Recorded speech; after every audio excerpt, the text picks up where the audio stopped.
birleşti. Aramızı düzen, İskelen kurtuluş yollarını gösterdi. Takdirden sağ gösteren. Sot nuk jemi mbledhur vetëm për një iftar, sot jemi mbledhur për të kujtuar se si dhimbja mund të na afrojë më shumë e njëri tjetrin dhe se si solidariteti e bën më të lehtë barrën e huajtjes. Bugün burada yalnızca bir iftar yemeğinde buluşmuyoruz. Bugün burada acının, dayanışmanın ve kardeşliğin bizi nasıl birbirimize daha da yaklaştırdığını bir kez daha hatırlamak için bir araya geliyoruz.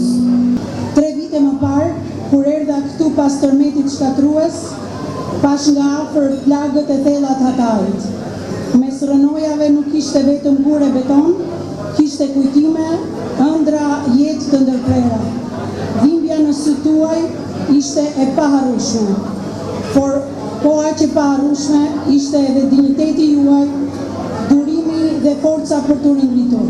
100 yıl önce bu topraklara geldiğinde Hatay'ın yaşadığı büyük felaketin izleri çok tazeydi. Yıkılan binaların arasında sadece taş ve beton yoktu. Hatıralar vardı, hayatlar vardı, umutlar vardı. Gözlerinizle gördüğüm acıyı asla unutmadım. Fakat aynı zamanda gördüğüm bir şey daha vardı. Onur, sabır ve yeniden ayağa kalkma iradesi. Hatayi nuk u dorëzua, Hatayi u ngrit përsëri. Hatay yalnızca yaralarını sarmadı. Hatay dimdik durmaya başardı.